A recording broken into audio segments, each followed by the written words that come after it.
Prince Harry truly turned himself into really the Duke of Dope as ever. Let me explain.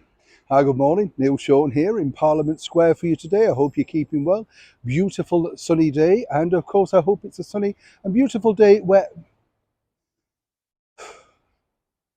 Neil Sean here in the very heart of London, Parliament Square today. So I hope wherever you are, it's a beautiful, bright, sunny day in your world too. It's going to be roasting later. Also, thank you so much for your lovely, kind comments regarding the Kensington Hollywood video that we put up the other day. I loved making it for you. It was really nice, actually, because it just goes to show, doesn't it? Small businesses can thrive. They have a moment, but sadly, with a lot of small businesses, they don't necessarily know how to go big. But imagine just all of those famous people, as we mentioned, Honor Blackman, Sean Connery, all walking through those doors. If you have a moment, you haven't seen it, check it out. It literally has some great royal connections. Back as ever to your breaking royal story of the day.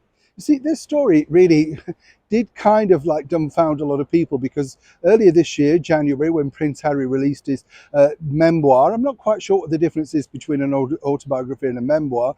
Is a memoir something that you're remembering up until the period you're at now? Not quite sure. Anyway, that's what Penguin Random House want to bill it as. Now, the memoir really detailed a lot about Prince Harry's drug taking. He openly admitted magic mushrooms, cocaine, the list. And it was kind of shocking in many respects, because those are the circles that Harry would move in without a doubt, particularly over the high society of London. But for him to actually go on record and admit it, well, embarrassing.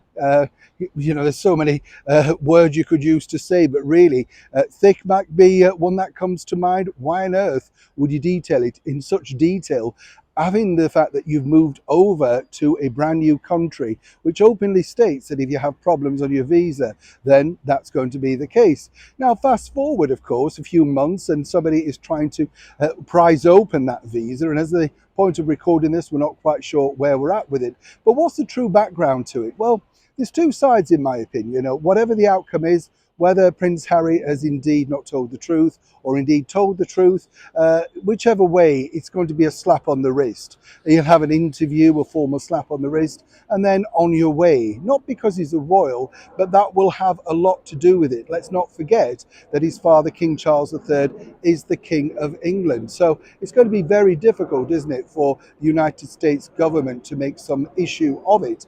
And this has been the problem when you think about it throughout Prince Harry's life. He's been able to do, say, and maneuver the way that he wants. Famously, his late mother, Princess Diana, said, "Do what you want, but simply don't get caught." This was all about running amok during Buckingham Palace and Kensington Palace. So when you look at it in the bigger picture, what's truly different now? Of course, the company that are trying to highlight this are stating that it's unethical, and the bottom line is it's against the law. That may be the case, but if you look at the bigger picture, some might also suggest that they benefit from this association by getting into the media, who had heard of this particular organization previously to this story. And again, one might also suggest, how beneficial is it moving forward? So for now, as I say, it remains to be seen exactly what the outcome will be. But no doubt Prince Harry will use this again to weaponize against the media, simply picking on him. And certain sections, particularly of his fan base, will, well, agree with him, at least for now. As I say, in print, it could come back to haunt him on a bigger picture, because literally he's ruled out drug campaigns and how to lead a clean and healthier and more balanced life. But again, Harry truly, as we've all really found out, never thinks things through. Simply, as we saw in the royal courts over here in London, says exactly what he thinks. But this is going to be very detrimental in the long run to the former royal known as Prince Harry. Neil Sean in the very heart of London.